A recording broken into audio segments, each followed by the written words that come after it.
انسانی تاریخ میں بعض ادوار ایسے گزرے ہیں جنہوں نے تہذیبوں کے دھارے کو ہمیشہ کے لیے موڑ دیا۔ چھٹی صدی قبل مسیح کا دور ایک ایسا ہی فیصلہ کن اور انقلابی دور تھا جب دنیا کے مختلف خطوں میں بیک وقت عظیم فکری اور روحانی تحریکیں جنم لے رہی تھیں۔ جہاں ایک طرف چین میں کنفیوشس اور لاؤ تسے اور یونان میں عظیم فلاسفہ انسانی عقل کی نئی راہیں متعین کر رہے تھے، وہیں بر صغیر پاک و ہند کے شمال مشرقی علاقوں بالخصوص وادی گنگا میں ایک ایسا روحانی انقلاب برپا ہو رہا تھا جس نے اپنے وقت کے فرسودہ اور طبقاتی نظام کی جنیں ہلا کر رکھ تھیں۔ یہ وہ دور تھا جب ہندوستان دوسری شہریت کے دور سے گزر رہا تھا۔ لوہے کی دریافت اور زراعت میں ہونے والے اضافے نے تجارت کو فروغ دیا، جس کے نتیجے میں مگدھ، کوشل اور ویشالی جیسی عظیم ریاستیں وجود میں آئیں۔ لیکن اس معاشی خوشحالی کے بطن سے ایک انتہائی ہولناک اخلاقی گراوٹ، طبقاتی استحصال اور بے شرمی پر مبنی معاشرے نے بھی جنم لیا تھا۔ اس گھپ اندھیرے اور مادی ہوس کے دور میں ہمالیہ کے دامن میں ایک ایسی ہستی نے آنکھ کھولی جس نے نہ صرف محلات کی بے پناہ عیاشیوں کو ٹھکرایا بلکہ ایک ایسا آفاقی مائنڈ سیٹ اور نظریہ پیش کیا جس نے ہوس پرستی، مذہبی اجارہ داری اور عورتوں کے بدترین استحصال کے خلاف ایک خاموش مگر انتہائی طاقتور بغاوت کی بنیاد رکھی۔ یہ ہستی سدھارت گوتم تھے، جو آج دنیا بھر میں بدھ کے نام سے جانے جاتے ہیں۔ گوتم بدھ کی پیدائش سے موت تک کی مکمل تاریخ، ان کے نظریات، ان کے دور کی اخلاقی پستی اور خاص طور پر اسلامی تاریخ اور صوفیاء کرام کی نظر میں ان کے مقام کا ایک تفصیلی، بیانی اور تجزیاتی مطالعہ پیش کرتی ہے۔ چھٹی صدی قبل مسیح کا ہندوستان، اخلاقی گراوٹ، ہوس پرستی اور عورتوں کا استحصال۔ بدھ کے مائنڈ سیٹ اور ان کی تعلیمات کی گہرائی کو سمجھنے کے لیے اس دور کے معاشرتی خود و خال کا تجزیہ کرنا ناگزیر ہے جس کے خلاف انہوں نے آواز اٹھائی۔ یہ دور معاشی عروج کا دور ضرور تھا، لیکن اخلاقی اور سماجی اعتبار سے ہندوستان اپنی تاریخ کے طاری ترین دور سے گزر رہا تھا۔ No, I cannot. Please let me be. It is the sacred way. You must follow him. Why tell me once?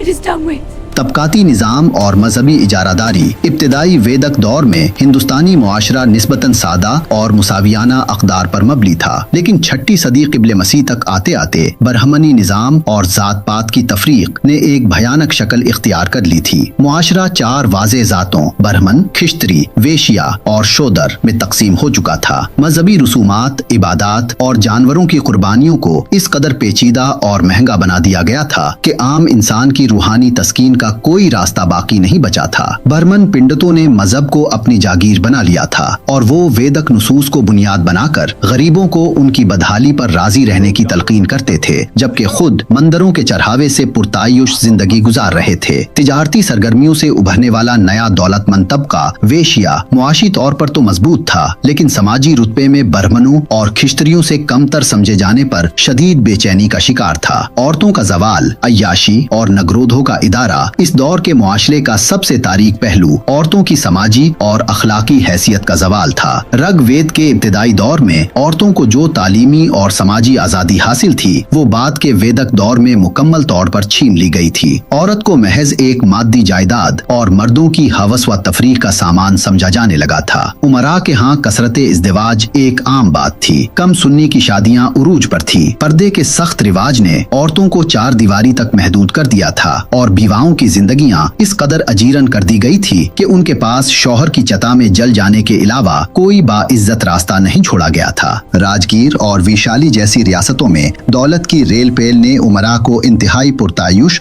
اور بے لگام جنسی زندگی کا عادی بنا دیا تھا۔ اس بے شرمی اور اخلاقی زوال کی سب سے نمایاں علامت نگرودھو یعنی شہر کی دلہن یا گنیکا شاہی طوائف کا ادارہ تھا۔ ان ریاستوں میں یہ عجیب و غریب اور ظالمانہ قانون رائج ہو چکا تھا کہ ریاست کی جو بھی عورت سب سے زیادہ خوبصورت ہوگی اس پر کسی ایک مرد کا حق تسلیم نہیں کیا جائے گا۔ The Nagarvadhu shared property of the state. Nagarvadhu یعنی شہر کی دلہن اسے ریاست کی مشترکہ ملکیت قرار دے کر شاہی طوائف کا درجہ دیا جائے گا۔ یہ عورتیں اگرچہ انتہائی دولت مند ہوتی، اعلیٰ تعلیم یافتہ ہوتی اور رقص، موسیقی، مصوری اور ادب سمیت 64 فنون میں مہارت رکھتی تھیں، لیکن ان کا حتمی مقصد ایلیٹ کلاس کے مردوں، شہزادوں اور امراء کی شہوانی خواہشات اور محفلوں کی تسکین تھا۔ ویشالی کی مشہور زمانہ طوائف امراپالی اور راجگیر کی سلاوتی اسی عیاشی اور بے شرمی کے کلچر کی जिंदा मिसालें थीं। बड़े बड़े हुक्मरान, जिनमें मगध का ताकतवर बादशाह बम्बिसार भी शामिल था, इमरापाली के हुस्न के दीवाने थे और उसके दरबार में दौत लुटाते थे। मर्दों की इस बेलगाम हवस, औरत के जिस्म की उस खुली नुमाइश और पैसे के बलबूते पर कायम इस तवाइफियत ने पूरे मुआशरे की अखलाकी बुनियादों को खोखला कर दिया था। शहरों की गलियों में शराबनोशी, जुआ और जिनसी बेराहरवी उमरा का रोजमर्रा का मामूल बन चुके थे। ये वो घुटनज़दा और अखलाकी तौर पर गलीज माहौल था जिसमें सिद्धार्थ गौतम का ज़हूर हुआ, और उनका माइंडसेट दरअसल इसी मादी हवस, तबकाती तकब्बुर और औरतों की इस तजलील के खिलाफ एक अजीम रूहानी जंग का आगाज था।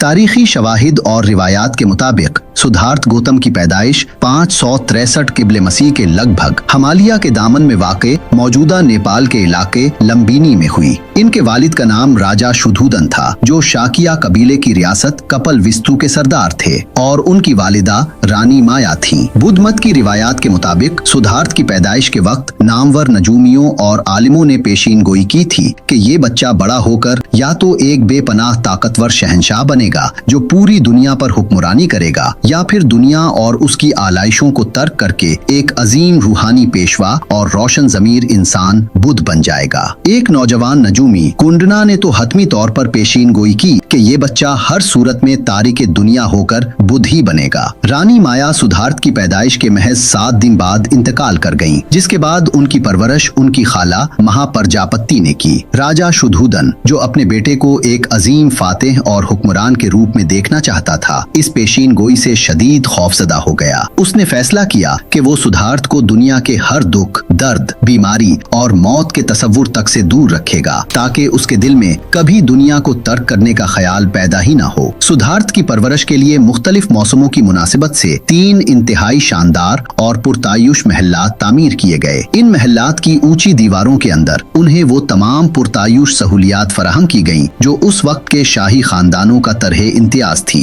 इनकी खिदमत के लिए हर वक्त जवान और खूबसूरत खादमाएं और कनीजें मौजूद रहती, और महल में किसी भी बूढ़े, बीमार या दुखी इंसान का दाखिला सख्ती से ममनू था। 16 साल की उम्र में सिद्धार्थ की शादी उनकी खूबसूरत कजन यशोधरा से कर दी गई, और कुछ अरसा बाद उनका एक बेटा पैदा हुआ। इस बेटे का नाम राहुल रखा गया, जिसके लग़वी माना बेड़ी या रुकावट हैं। ये नाम इस बात का अक्कास था कि सिद्धार्थ अपने इस नए रिश्ते को दुनियावी बंधन और अपनी मुतलाशी रूह के रास्ते की एक कड़ी समझ रहे थे। उनकी जिंदगी हर उस तल्ख हकीकत से पाक थी जो इंसान को सोचने पर मजबूर करती है, लेकिन उनके अंदर का बेदार और मुतलाशी ज़हन महल्लात की उन मसनूई अय्याशियों, शराबो कबाब की महफिलों और खोखली मुसर्रतों से कभी मुतमईन नहीं हुआ। 29 साल की उम्र तक सिद्धार्थ ने महल की ऊंची दीवारों के बाहर की दुनिया नहीं देखी थी। उनका ज़हन इस अय्याशी और आरामदेह जिंदगी से उकता चुका था। एक दिन उन्होंने अपने रथ बान चुना के हमरा महल से बाहर निकलकर अपनी रियासत को देखने की जिद की। इस सफर या मुख्तलिफ रिवायात के मुताबिक लगातार 4 सफरों के दौरान उन्होंने 4 ऐसे दिलखराश मनाजिर देखे जिन्होंने उनकी रूह को झंझोड़ कर रख दिया और उनकी जिंदगी का धारा हमेशा के लिए बदल दिया। बुद्ध मत की तारीख में उन्हें 4 अजीम मनाजिर कहा जाता है। सिद्धार्थ ने पहली बार एक ऐसा इंसान देखा जिसकी कमर झुकी हुई थी, चेहरे पर झुर्रियां थी और वो बमुश्किल चल पा रहा था। जब उन्होंने हैरत से जुना से पूछा कि इस शख्स को क्या हुआ है, तो जवाब मिला कि ये बुढ़ापा है और हर इंसान, चाहे वो कितना ही ताकतवर या खूबसूरत क्यों ना हो, एक दिन इसी अंजाम को पहुंचेगा। अगले सफर में उन्होंने एक शख्स को दर्द से तड़पते और बीमारी से कराहते देखा। सिद्धार्थ पर यह तल्ख हकीकत आश्कार हुई कि इंसानी जिस्म बीमारियों का शिकार हो सकता है और सेहत व जवानी कोई मुस्तकिल चीज नहीं। तीसरे मंजर में उन्होंने लाश को चुता की तरफ ले जाते हुए देखा। मौत का मंजर देखकर सिद्धार्थ पर लर्जा तारी हो गया जब उन्हें मालूम हुआ कि हर जिंदगी का हतमी अंजाम यही मौत है और महल्लात की कोई भी अय्याशी या दौलत इंसान को मौत से नहीं बचा सकती। चौथे मंजर में उन्होंने एक ऐसे साधु या सुन्यासी को देखा जिसके चेहरे पर एक अजीब सा उलोही सुकून था। इस शख्स ने दुनियावी ख्वाहिशात और हवस को तर्क करके सच्चाई की तलाश में खुद को गर्क कर दिया था। इन 4 मनाजिर ने सिद्धार्थ के ज़हन में एक जबरदस्त नफ्सियाती और रूहानी इनकलाब बर्पा कर दिया। उन्हें शिद्दत से ये एहसास हुआ कि जिस मुआशरे में लोग मौत, बुढ़ापे और बीमारी की अटल हकीकतों के बावजूद शराब औरतों के जिस्म, इख्तदार की हवस और अय्याशियों के पीछे भाग रहे हैं, वो दरअसल एक इंतहाई खौफनाक जहालत और फरेब का शिकार हैं। उन्हें इस दुनियावी जिंदगी और इसकी बेशरम उशरतों से कराहत महसूस होने लगी। उन्होंने महसूस किया कि उनकी अपनी पुरतायुश जिंदगी उन्हें सिर्फ और सिर्फ मुस्तकबिल के दुखों की तरफ ले जा रही है। बिल आखिर 534 क़िब्ले मसीह में अपनी 29वीं सालगिरह की रात सुधारत ने एक इंतहाई कठिन फैसला किया। उन्होंने आधी रात को अपनी सोती हुई खूबसूरत बीवी यशोधरा और नौमौलूद बेटे राहुल पर एक आखिरी नजर डाली। खामोशी से महल से बाहर निकले, अपना शाही लिबास, कीमती जेवरात और घोड़ा चुना के हवाले किया, अपने बाल काटे, एक सुन्यासी का सादा लिबास पहना और सच्चाई की तलाश, दुख के असबाब जानने और इंसानियत को हवस के इस अंधेरे से निकालने के लिए जंगलों की तरफ हिजरत कर गए। महल की पुरतायुश जिंदगी छोड़ने के बाद सिद्धार्थ उस वक्त की मकबूल शर्मन तहरीक का हिस्सा बन गए। ये तहरीक उन तारीको दुनिया अफराद पर मुश्तमिल थी जिन्होंने शहरों की बेराह रवई, बर्रहमनी निजाम के जब्र और वैदिक रसूमात की खोखली नौयत से बगावत करके जंगलों में रहबानियत इख्तियार कर ली थी। सिद्धार्थ ने मुख्तलिफ रूहानी उस्तादों से तालीम हासिल की और ध्यान की इंतहाई गहरी मनाजिल तय की, लेकिन उनकी प्यास ना बुझी। इसके बाद उन्होंने 6 साल तक शदीद तरीन जिस्मानी रियाजतें की। उन्होंने खाना पीना लगभग तर्क कर दिया, यहाँ तक कि उनका जिस्म महज हड्डियों का ढांचा बन गया।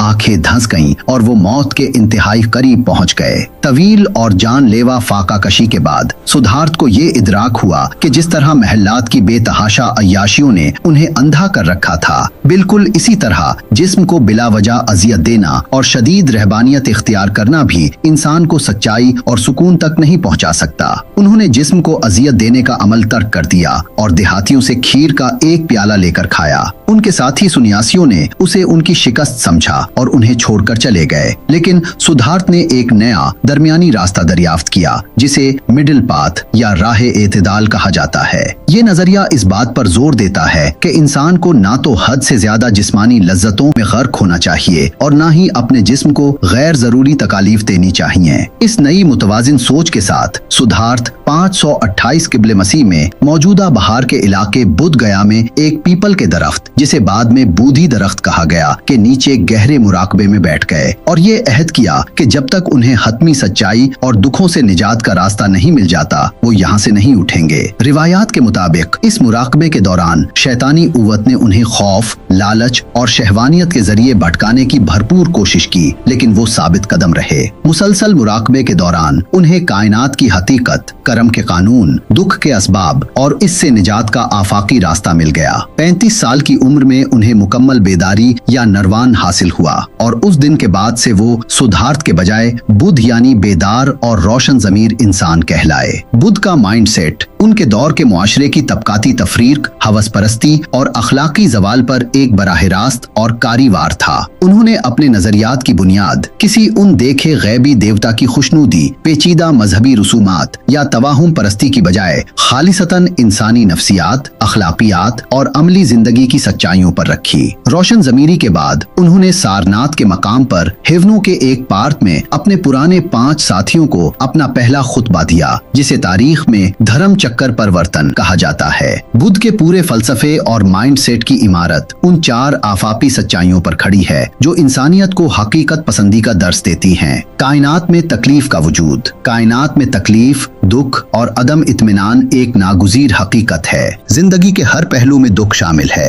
पैदाइश, बीमारी, बुढ़ापा और मौत सब दुख हैं। यहाँ तक कि आर्जी खुशियाँ भी दुख की पेशखेमा हैं, क्योंकि इनका जवाल यकीनी है। दुख की बुनियादी वजह ख्वाहिश, लालच, हवस और दुनियावी व फानी चीजों से शदीद लगाव है। इंसान की ये अहमकाना सोच कि वो इन फानी और मादी चीजों के जरिए हमेशा की खुशी हासिल कर लेगा, दुख का असल सबब है। ख्वाहिशात पर मुकम्मल काबू पाकर, मादी हवस को खत्म करके और खुदगर्जी की नफी करके इस दुख से निजात हासिल की जा सकती है। दुख से निजात का एक अमली रास्ता मौजूद है, जिसे हैश्ट पहलू रास्ता कहा जाता है। ये 8 उसूल हैं: सही सोच, सही नीयत, सही कलाम, सही अमल, सही जरिया माश, सही कोशिश, सही याद दहानी और सही ध्यान या मुराकबा। یہ راستہ انسان کو اس قابل بناتا ہے کہ وہ ہوس اور غصے سے پاک ہو کر ایک اخلاقی اور باشعور زندگی گزارے۔ معاشرتی زوال، طبقاتی نظام اور فرسودہ رسومات کے خلاف بغاوت اس وقت کے ایلیٹ اور برمن کلاس کے نظریات کے بالکل برعکس تھا۔ انہوں نے ذات پات کے استحصالی نظام کو یکسر مسترد کر دیا، جس نے معاشرے کے غریب طبقے بالخصوص شودروں کو جانوروں سے بھی بدتر غلام بنا رکھا تھا۔ ان کے ہاں برمن اور شودر، امیر اور غریب کی کوئی تمیز نہیں تھی۔ انہوں نے واضح کیا کہ انسان اپنی پیدائش یا ذات سے نہیں بلکہ اپنے اعمال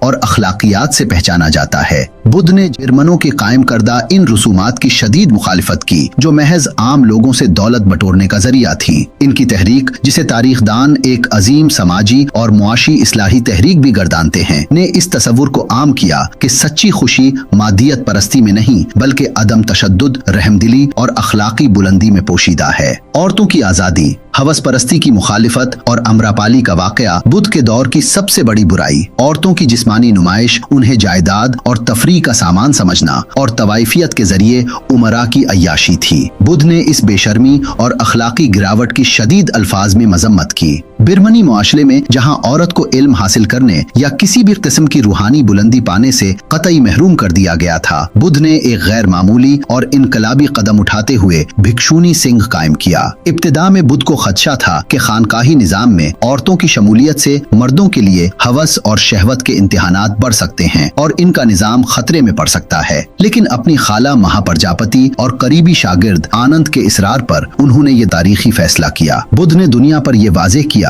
کہ روحانیت، نروان اور روشن ضمیری پر صرف مردوں کی اجارہ داری نہیں بلکہ ایک عورت بھی مرد کے بالکل برابر روحانی عروج حاصل کر سکتی ہے۔ ان کی اس تعلیم نے ہزاروں ان عورتوں کو ایک نئی، باوقار اور آزاد زندگی دی جنہیں معاشرے نے پاؤں کی جوتی سمجھ رکھا تھا، اور بدھ کی جانب سے اس کے تدارک کی سب سے شاندار اور تاریخی مثال ویشالی کی عظیم طوائف امراپالی کی کہانی ہے۔ امراپالی اپنے دور کی سب سے مہنگی، امیر اور خوبصورت شاہی طوائف تھی جس کی ایک جھلک دیکھنے کے لیے بادشاہ، شہزادے اور امراء اپنا سب کچھ نچھاور کرنے کو تیار رہتے تھے۔ لیکن جب گوتم بدھ ویشالی پہنچے اور امراپالی نے ان کا خطبہ سنا تو بدھ کی شخصیت کے جلال، ان کی پاکیزگی اور دکھ سے نجات کی تعلیمات نے اس کے دل کی تاریک دنیا کو یکسر روشن کر دیا۔ جہاں معاشرے کے تمام ایلیٹ مرد اس کے جسم کے بھوکے تھے اور اسے محض ایک کھلونے کے طور پر دیکھتے تھے، وہیں بدھ نے اسے ایک باوقار انسان کی حیثیت سے دیکھا اور اسے عزت بخشی۔ امراپالی نے بدھ اور ان کے تمام پیروکاروں کو اپنے محل میں کھانے کی دعوت دی جسے بدھ نے بلا جھجک قبول کر لیا۔ اس دور کے شہزادوں اور امراء کو اس بات پر شدید غصہ آیا اور انہوں نے امراپالی کو دولت کی پیشکش کی کہ وہ یہ دعوت منسوخ کرتے، لیکن اس نے انکار کر دیا۔ اس دن امراپالی نے اپنا تمام تر پرتعیش اور چمکدار لباس، قیمتی زیورات اور طوائفیت کے تمام لوازمات اتار کر ایک سادہ لباس پہنا۔ اس نے اپنی بے پناہ دولت اور آموں کا وہ عظیم باغ بدھ مت کے بھکشوؤں کے لیے وقف کر دیا اور اپنی شاہی طوائف کی غلیظ زندگی کو ہمیشہ کے لیے ٹھکرا کر بدھ کی پیروکار بھکشونی بن گئی۔ اس کے بعد امراپالی نے سخت مراقبے اور ریاضت کی زندگی گزاری اور اپنی تمام تر نفسانی خواہشات پر قابو پا کر ارہنتا روحانی مقام کا درجہ حاصل کیا۔ یہ واقعہ اس دور کی پرتعیش بے شرمی اور ہوس پرستی پر گوتم بدھ کا سب سے بڑا تمانچہ تھا، جس نے یہ ثابت کیا کہ ہوس کی دلدل میں گری ہوئی عورت بھی جب مادی دنیا سے ناتا توڑتی ہے تو وہ طہارت اور روحانیت کی اس معراج تک پہنچ سکتی ہے جہاں بڑے بڑے بادشاہوں کی رسائی ممکن نہیں۔ بدھ کا یہی وہ مائنڈ سیٹ تھا جس نے ہندوستان کے اخلاقی زوال کو روکنے میں بنیادی کردار ادا کیا۔ صوفیاء کرام اور اسلامی مفکرین کی نظر میں گوتم بدھ کی اس بے مثال قربانی، نفس کی پاکیزگی، مادیت سے قطعی بے رغبتی اور اخلاقیات کے اعلیٰ ترین معیار نے صدیوں بعد آنے والے مسلم محققین، تاریخ دانوں اور خاص طور پر صوفیاء کرام کو بے حد متاثر کیا۔ تاریخ اس بات کی گواہ ہے کہ وسطی ایشیا، بالخصوص خراسان، بلخ اور بخارا کے خطوں میں جہاں اسلام کی آمد سے قبل بدھ مت کا غلبہ تھا، وہاں اسلامی تصوف کی تشکیل اور پھیلاؤ میں بدھ مت کے ان زاہدانہ تصورات نے گہرے اثرات مرتب کیے۔ مسلمان علماء اور صوفیاء अशरिया ने बुद्ध को महज एक कदीम फलसफी समझने के बजाय एक इल्हामी शख्सियत और रूहानी पेशवा के दर्जे पर रखा है। कुरान मजीद की सूरतुल अंबिया आयत 85 और सूरत सी आयत 48 में एक जलीलुल कद्र सब्र करने वाले पैगंबर का जिक्र आता है जिनका नाम जुल्किफ्ल है। आम तौर पर मुफस्सिरीन उसे बाइबल के नबी हिस्पीन से जोड़ते हैं, लेकिन जदीद दौर के कई नामवर इस्लामी स्कॉलर्स और मुफस्सिरीन जिनमें बर्रे सगीर के अजीम आलिम मौलाना अबुल कलाम आजाद, डॉक्टर मोहम्मद हमीदुल्लाह और हामिद अब्दुल कादिर शामिल हैं, ने ये इंतहाई मजबूत लिसानी और तारीखी नजरिया पेश किया है कि जुल्किफ्ल दरअसल गौतम बुद्ध ही का कुरानी लक़ब है। इस नजरिए की ताईद में दलाइल दिए जाते हैं। अरबी जबान में लफ्ज जू का मतलब है वाला या साहिबे और किफ्ल दरअसल अरबी लहजे में कपल की बिगड़ी हुई शक्ल है। चूंकि खालिस अरबी जबान में हर्फ पे मौजूद नहीं होता, इसलिए अरबों ने सदियों की तिजारती और सकाफती खत्तो किताबत में पे को फफ से तब्दील करके कपल को कफल बना दिया। बिल्कुल इसी तरह जैसे पारसी से फारसी और फलस्तीन से फलस्तीन बना। गौतम बुद्ध की जाए पैदाइश, उनका आबाई वतन और दारुल हुकूमत कपल वेस्तु था। इस तरह जुल्किफ्ल का लुग़वी और जोग्राफियाई मतलब हुआ कपल वेस्तु वाला या कपल का हुक्मरान, जो बराह रास्त गौतम बुद्ध के शहजादे होने की तरफ वाज़े इशारा है। कुरान मजीद की सूरत 3 में अल्लाह ताला ने कसम खाते हुए फरमाया, कसम है अंजीर की और जैतून की और तौरे सीना की और उस पुर अमन शहर मक्का की। मुस्लिम मुहक्किरीन के मुताबिक मक्का हजरत मोहम्मद सल्लल्लाहु अलैहि वसल्लम की, तौरे सीना हजरत मूसा अलैहिस्सलाम की और जैतून हजरत ईसा अलैहिस्सलाम की जाए ज़हूर की अलामत हैं। तो फिर अंजीर किसकी अलामत है? तारीखी तौर पर गौतम बुद्ध ने जिस दरख्त के नीचे बैठकर नरवान वही या रोशन ज़मीरी हासिल किया था, वो बूधी दरख्त दरअसल अंजीर के खानदान का ही एक दरख्त फीकस रिलीजियोसा था। ये मुताबिकत इस नजरिए को बेहद तकवीयत देती है कि अंजीर के दरख्त से मुराद गौतम बुद्ध का ज़हूर है। कुरान कहता है कि अल्लाह ने हर कौम की तरफ हादी भेजे हैं, जिनकी रिवायती तादाद 1,24,000 बताई जाती है और उनमें से सिर्फ चंद का जिक्र कुरान में नाम के साथ किया गया है। इस तनाजुर में हिंदुस्तानी खित्ते में बुद्ध की आमद एक इल्हामी मिशन मालूम होती है। इब्तिदाई मुस्लिम मुहक्किकीन की आरा अल-बिरूनी, अल-शहरिस्तानी और इब्न नदीम, इब्तिदाई मुस्लिम तारीखदानों ने भी बुद्ध की शख्सियत का इंतहाई गहरा मुतालिया किया। 11वीं सदी के अजीम मुसलमान साइंसदान और तारीखदान अल-बिरूनी ने हिंदुस्तान पर अपनी शहराए आफाक किताब इल हिंद में बुद्ध और उनकी तालीमात का जिक्र इंतहाई इज्जत और एहतराम के साथ किया है और बुद्ध मत को बुद्ध परस्ती की बजाय एक अखलाकी फलसफा करार दिया है। इसके बाद 12वीं सदी के अजीम मुस्लिम स्कॉलर और तकाबली मजाहिब के माहिर इमाम मोहम्मद बिन अब्दुल करीम अल शहरिस्तानी ने अपनी मशहूर जमाना किताब किताबुल मिलल वल निहल में बुद्ध मत का इंतहाई बारीक बीनी से जायजा लिया है। अल शहरिस्तानी ने बुद्ध की शख्सियत, उनके तर्क दुनिया, उनकी रूहानी बालीदगी और नफ्स की पाकीज़गी को देखकर उनका मवाजना इस्लामी रिवायात के पुरअसरार, कामिल और जिंदा जावेद रहनुमा हजरत खिजर अलैहिस्सलाम से किया है। उनके नजदीक बुद्ध एक ऐसा आइडियल ह्यूमन था जिसने नफसानी ख्वाहिशात को मुकम्मल तौर पर मार दिया था। इसी तरह 10वीं सदी के मुअर्रिख इब्न नदीम ने अपनी किताब अल फहरिस्त में बुद्ध, जिसे वो अल बुद्ध लिखते हैं, का जिक्र करते हुए लिखा है कि वो एक ऐसे पैगंबर या हादी थे जिनका मकसद लोगों को शैतानी हवस और गुमराही से निकालकर स्ट्रेट पाथ पर लाना था।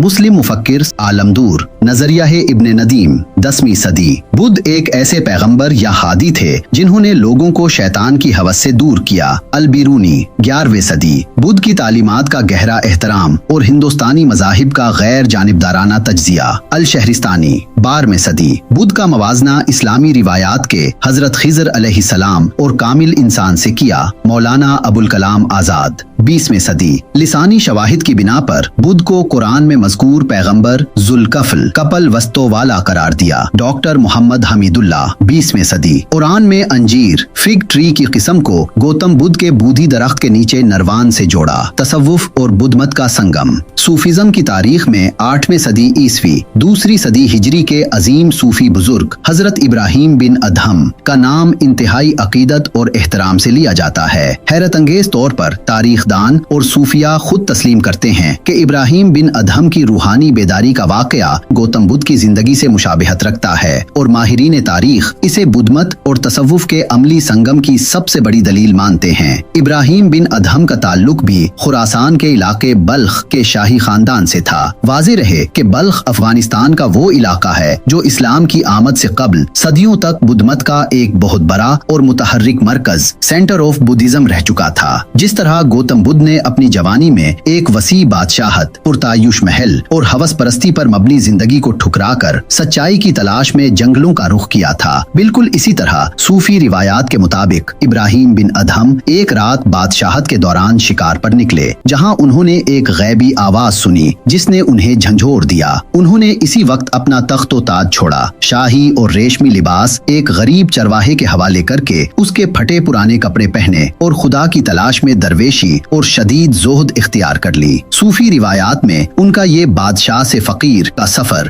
جو فرید الدین عطار کی تذکرۃ الاولیاء اور مولانا جلال الدین رومی کی مثنوی میں بڑی عقیدت سے بیان کیا گیا ہے، گوتم بدھ کے عظیم ترک دنیا کا مکمل اسلامی اور صوفیانہ تسلسل معلوم ہوتا ہے۔ یہ اس بات کا ثبوت ہے کہ بلخ کی فضاؤں میں بدھ کی ترک دنیا کی جو داستانیں رچی بسی تھی، انہوں نے ابتدائی اسلامی صوفیاء کو شدید متاثر کیا۔ مراقبہ، فنا اور نروان، صوفیاء کرام کے ہاں باطنی پاکیزگی کے جو طریقے رائج ہوئے وہ گوتم بدھ کے بتائے ہوئے راستوں سے ناقابل یقین حد تک مماثلت رکھتے ہیں۔ بدھ کی اہم ترین عبادت دھیان، جس کا مطلب دنیا سے کٹ کر اپنی ذات اور کائنات پر گہرا غور و خوض ہے، اسلامی تصوف میں مراقبہ کی شکل میں پروان چڑھا۔ اسی طرح بدھ کا پیش کردہ نروان یا شونیتا یعنی اپنی ذات، انا اور مادی خواہشات کو مکمل طور پر کالعدم کر کے ایک ابدی سکون پا لینا، بالکل وہی روحانی مفہوم رکھتا ہے جو اسلامی تصوف میں فنا کا ہے۔ 9ویں صدی کے ایک اور عظیم صوفی حضرت بایزید بسطامی، جنہوں نے تصوف میں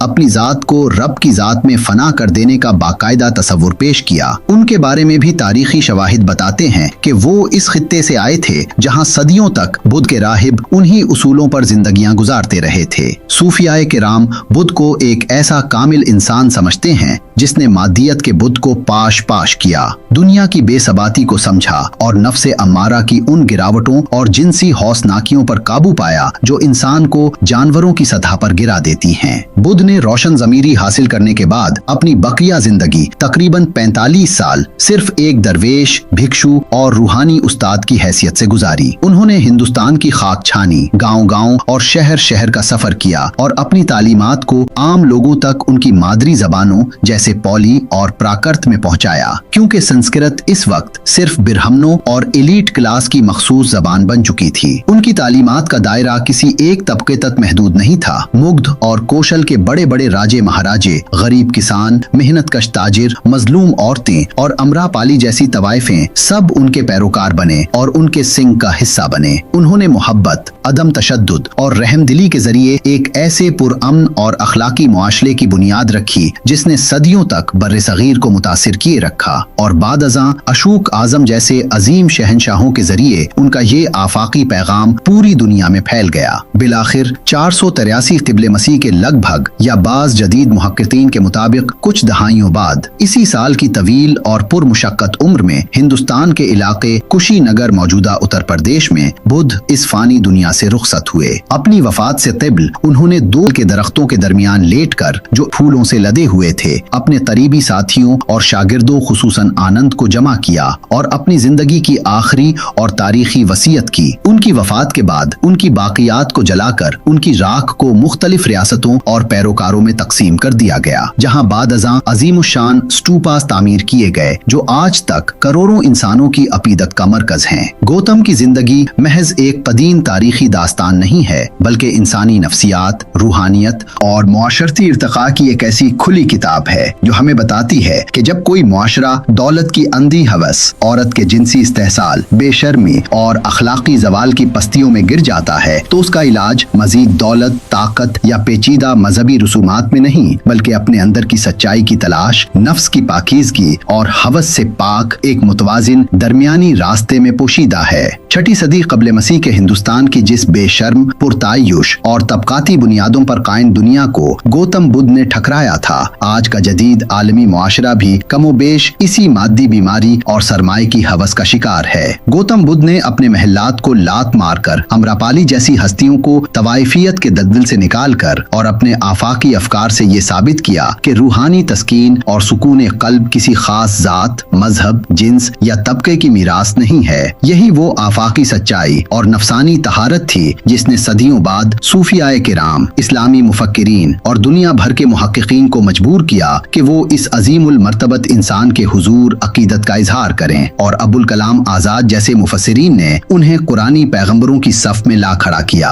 उनका दिया हुआ अदम तशद्दुद, रहमदिली और नफसानी ख्वाहिशात से आजादी का पैगाम इंसानियत के लिए आज भी इतना ही मुताल्लिका और जिंदा है जितना 2500 साल कबल था, और जब तक इंसान दुख का शिकार रहेगा बुद्ध का ये हश्त पहलू रास्ता उसकी रहनुमाई करता रहेगा। नाजरीन, तारीख के औराक से उभरने वाली सुधारत गौतम से बुद्ध बनने तक की ये अजीम दास्तान और उसके साथ जुड़ी सूफियाए किराम की रिवायात ये महज कोई कदीम किस्सा या माजी का अफसाना नहीं है बल्कि आज के इस अफरा तफरी, मादियत और हवस ज़दा दौर के लिए एक बहुत बड़ा, जिंदा और धड़कता हुआ सबक है। इस पूरी दस्तावेजी फिल्म का सबसे बड़ा अखलाकी निचोड़ ये है कि इंसान खा कितने ही ऊंचे और पुरतायुश महलात बना ले, दौलत के अंबार लगा ले या ताकत के नशे में गर्क हो जाए, सच्ची खुशी, दिली सुकून और रूह की तस्कीन उसे इन मादी चीजों में कभी नहीं मिल सकती। जब तक इंसान के अंदर ख्वाहिश और हवस का अलाव जलता रहेगा वो दुख और बेचैनी के अजाब से नहीं निकल सकता। जरा सोचिए, आज का इंसान भी तो इसी 6ठी सदी कब्ल मसीह जैसी मादियत, बेहसी और अखलाकी जवाल का शिकार है, लेकिन बुद्ध ने हमें दरमियानी रास्ते का जो सबक दिया और अमरापाली जैसी हस्ती का तवाइफियत की तारीकी से निकलकर तहारत की रोशनी में आना हमें ये बताता है कि इंसान कितनी ही गहराई में क्यों न गिर चुका हो, वापसी और पाकीज़गी का दरवाजा हमेशा खुला रहता है। और गौर करे तो यही वो अजीम नुक्ता है जहाँ बुद्ध की नरवान की तालीमात और हमारे अजीम सूफियाए किराम जैसे हजरत इब्राहिम बिन अदहम का तख्तो ताज ठुकरा कर फकीरी इख्तियार करना और बायजीद बस्तामी का तसव्वुर फना एक ही रूहानी मरकज पर आकर मिल जाते हैं। असल सुकून अपनी जात की नफी, अल्लाह की रजा और मखलूक खुदा से बेगर्ज मोहब्बत में ही पोशीदा है। दोस्तों, मैं उम्मीद करता हूँ कि सूफिज्म पाकिस्तान पीस यूनिवर्सिटी की इस मालूमाती, तहकीकी और फिक्री दस्तावेजी फिल्म ने आपके दिल और सोच के कई बंद दरवाजों पर दस्तक दी होगी।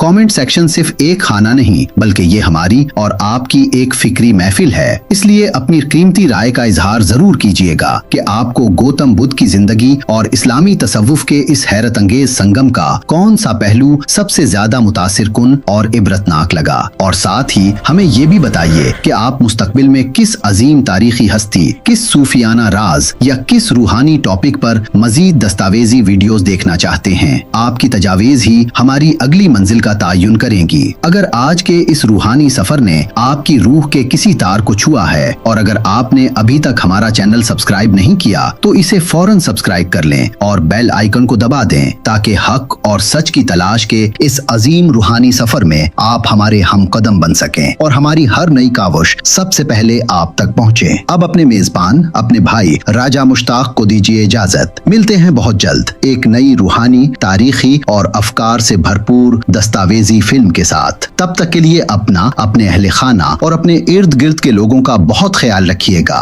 अल्लाह ताला हम सब के दिलों को सुकून अता फरमाए और हमें आसानियां बांटने की तौफीक दे। अल्लाह हाफिज।